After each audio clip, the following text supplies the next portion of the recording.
ada korelasi antara kesuksesan karir dan kecerdasan emosional. Orang yang tahu bagaimana mengelola emosinya itu cenderung akan sukses dari sisi karirnya.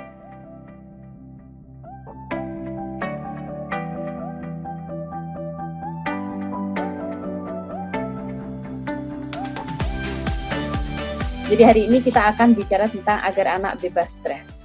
Sebelumnya saya ingin bertanya kepada Bunda sekalian, satu saja dari sekian banyak karakter, jika ada satu kemampuan atau karakter yang Bunda harus bangun dalam diri anak, apakah itu? Jadi selain ketaatan kepada Allah loh ya, itu kan defaultnya itu. Jadi apa kira-kira? Satu karakter atau kemampuan? Persistent, sabar, jujur, good, mandiri, percaya diri, oke. Punya prinsip, tanggung jawab, ketaatan, berani, lembut, penyayang, self-esteem, dermawan. Masya Allah, saya doakan anak-anak kita semua memiliki semua karakter tadi ya Bun ya. Sebenarnya tidak ada jawaban yang salah, insya Allah benar semua. Karena masing-masing kan punya aspirasi sendiri. Masing-masing parent itu unik gitu ya, orang tua itu juga unik, dinamika keluarga itu unik, dan cara pandang kita tentang apa itu sukses juga unik. Tapi dari sekian banyak kemampuan atau karakter, dibilang yang terpenting adalah karakter untuk mampu meregulasi emosi. Kemampuan meregulasi atau mengatur, mengelola emosi. Kenapa ini penting? Yang pertama, karena jika anak mampu mengidentifikasi emosi mereka, maka mereka akan bisa meregulasinya. Kalau sebelumnya Dana itu menyampaikan tentang bahasa cinta, kemudian komunikasi, bagaimana kita harus melabeli emosi anak. Oh, adik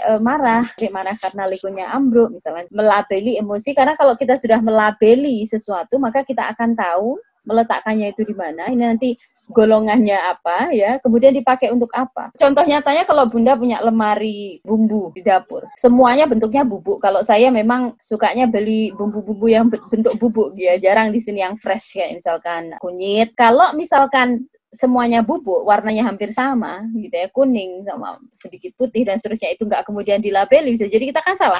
Sudah dilabeli kan kita jadi tahu cara menyelesaikannya begini, ini adalah emosi negatif, cara mengelolanya begini. Itu pentingnya melabeli atau mengidentifikasi sehingga kita bisa meregulasinya atau mengelolanya. Kemudian setelahnya, kalau kita sudah bisa meregulasinya, maka si anak atau kita sendiri sebagai seorang ibu itu tidak akan tertekan oleh emosi negatif ini. Emosi negatif misalkan kita khawatir. Kalau kemudian khawatir, maka kekhawatiran ini akan bisa berakhir severe, parah banget, menjadi sebuah anxiety attack atau panik attack. Panik yang membuat dada itu berdebar-debar, kemudian nggak bisa berfungsi normal ya. Jadi memang secara fisik itu menjadi panik. Itu kalau kita sudah terkuasai oleh emosi ini tadi. Jadi bukannya kita yang menguasai emosi dan meregulasinya dan mengelolanya, justru yang ada kita yang dikuasai oleh emosi tadi. Nah itu. Kalau kita nggak tahu jenis emosinya, bagaimana mengelolanya, itu yang akan terjadi. Bukannya kita yang menguasai emosi tadi dan menjadikan itu sebagai sebuah motivasi untuk tumbuh, berkembang, menjadi lebih baik, justru itu yang akan menguasai kita dan akhirnya bisa jadi orang itu jatuh kepada depresi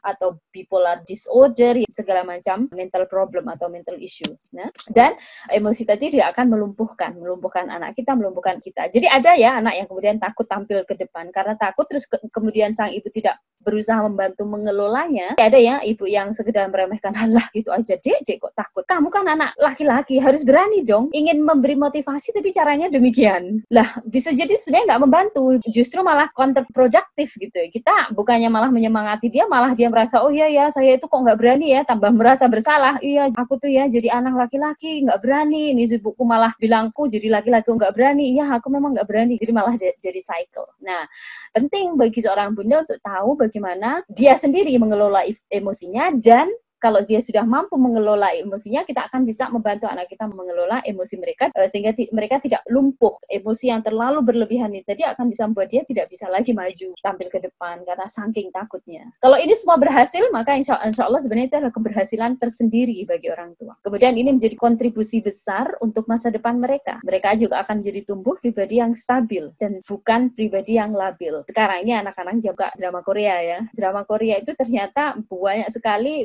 aktor Korea itu bunuh diri, padahal mereka cakep iya, kaya iya, terkenal iya, apalagi yang kurang gitu kan. Jadi mereka bukan pribadi yang stabil, justru menjadi labil gitu. Padahal mereka punya segalanya gitu. Makanya memang emotional intelligence atau kecerdasan emosional dari seseorang atau anak itu sebenarnya menjadi bekal yang lebih besar daripada material atau kekayaan materi. Orang yang kaya materi belum tentu mereka bahagia, tapi orang yang tidak kayak materi, mereka bisa bahagia karena emosinya tadi berhasil dia atur. Kemudian ini, Bunda sekalian, justru yang paling penting ya kalau menurut saya, ini akan jadi alat ke depannya pada saat mereka itu menghadapi konflik dengan manusia lain. Gimana anak-anak kita nanti akan besar, kita berharap mereka insya Allah akan menikah, mereka akan punya suami atau istri, mereka akan punya mertua, mereka akan bekerja, kalau nggak bekerja alhamdulillah, tapi paling nggak mereka mungkin menikah kan, kalau nggak bekerja ngurusin anak, kalau bekerja mereka akan punya bos, akan punya kolega, ya, yang jelas mereka juga akan punya tetangga, akan punya teman, akan banyak manusia-manusia yang melingkupi anak kita tadi. Akan banyak konflik yang muncul dengan manusia-manusia lain ini. Kalau emosinya itu nggak bisa dikelola, konflik dengan manusia lain itu akan bisa benar-benar menghancurkan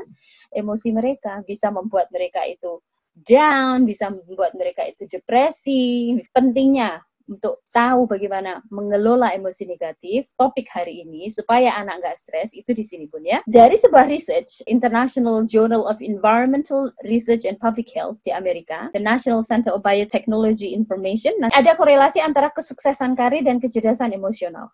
Orang yang tahu bagaimana mengelola emosinya itu cenderung akan sukses dari sisi karirnya. Oke lah, kita mungkin, kok karir Mbak, bukannya surga dan neraka? Kita kemarin kan sudah diskusi ya, defaultnya parenting kita itu sudah harus Islam. Sesuatu yang haram, sesuatu yang nggak boleh atau nggak halal jelas harus kita tinggalkan. Tetapi di dalam Islam pun kita diajarkan untuk sukses dimanapun kita berada. Dan memang kesuksesan tidak bisa diukur dengan uang, tetapi nggak ada orang tua di dunia ini yang ingin anaknya itu jadi gembel. Nggak ada kan? Pasti kita pingin anak kita itu jadi orang yang sukses. Whatever you define what success is. Apa aja dah. Aku pingin dia punya rumah, punya anak, istri udah cukup. Ya nggak apa-apa, tapi kan itu sukses juga gitu. Nah, orang yang sukses karirnya itu adalah orang yang memiliki kecerdasan emosional. Kemudian yang kedua, ada korelasi antara kecerdasan emosional dengan state of happiness. Orang yang cerdas secara emosi, mereka akan cenderung bahagia juga. Makanya kalau Ibunda ingin bahagia, ya, salah satu kuncinya, salah satu ya, bukan satu-satunya, salah satu kuncinya adalah memiliki kecerdasan emosional. Ya, ini riset-riset yang lain, nggak perlu saya baca. Kemudian selanjutnya, saya akan bicarakan tentang perkembangan emosi anak dalam batas yang sangat sederhana. Jadi seorang dokter namanya Alan Watkins, dia adalah physician atau dokter, neuroscientist, dan juga ahli internasional dalam bidang human performance. Dia juga dosen di Imperial College London. Dia menyampaikan dalam sebuah talk-nya, ada beberapa fase perkembangan anak. Yang pertama anak usia 0-1 tahun. Kenapa saya menyampaikan ini Bunda? Karena kadang ya kita memaksa anak yang sebenarnya secara emosi mereka itu belum matang dan tidak akan bisa matang, kita menuntut mereka matang. Ya akhirnya nggak nyambung. Jadi untuk anak usia 0-1 tahun, mereka itu baru memiliki physical awareness. Jadi kalau lapar dia nangis, bahkan mereka pun nggak sadar ya Bun ya, kalau mereka itu sebenarnya sebuah entitas. Jadi kalau misalkan ada kaca di hadapan anak usia 0-1 tahun, ini lucu-lucunya ya, mereka ngelihat kaca gitu, hah? Nah, it's me, gitu, itu saya. Halo. Loh, kok gerak-gerak? Itu siapa itu? Nah, dipikirnya ada makhluk lain ya di depan dia, padahal itu dia sendiri. Nah, itu menunjukkan bahwa mereka itu mulai mengenali bahwa oh secara fisik saya itu ada. Kemudian usia berikutnya 1-3 tahun. Nah, ini dia mulai mengenal adanya emosi. Mereka mulai tahu bahwa oh saya itu sedang sedih. Saya sedih tapi kok ibu saya nggak sedih ya. Saya nangis gulung-gulung ya minta es krim. Ibu saya kok tenang-tenang saja itu di depan kasir. Saya nangis sedih, ibu saya nggak sedih. Nah, baru dari situ sebenarnya umur 1-3 tahun itu mereka memiliki awareness atau sadar bahwa oh saya itu punya emosi dan emosi saya itu bukan emosi ibu saya. Kalau saya senang belum tentu ibu saya senang gitu. Jadi sudah mulai ada detachment di situ. Karena mereka belum memiliki kemampuan bahasa yang bagus di usia 1-3 tahun. Jarang banget ya yang punya anak itu, anak usia segini kan masih belajar ngomong. Tapi mereka sudah merasakan rasa-rasa yang aneh di dalam diri, rasa bahagia, sedih, marah, capek gitu ya dan seterusnya itu tadi. Mereka tidak bisa melafatkan itu, akhirnya yang muncul adalah frustasi. Frustasi yang kemudian orang menyebutnya terrible two. Terrible two itu umur 2 tahun tuh nakalnya kata orang Jawa itu. Pokoknya kalau umur 2 tahun, siap ya Bun ya gitu.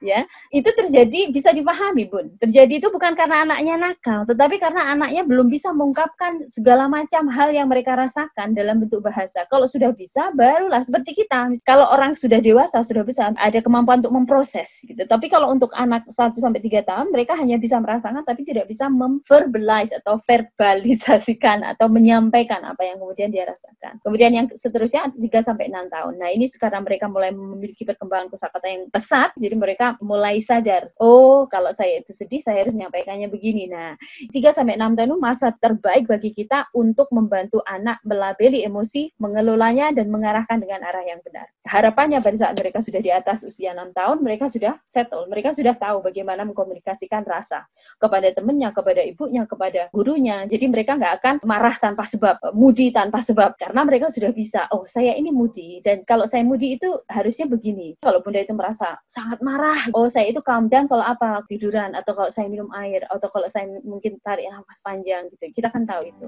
Kalau nggak tahu ya mungkin kita sendiri perlu belajar dulu ya.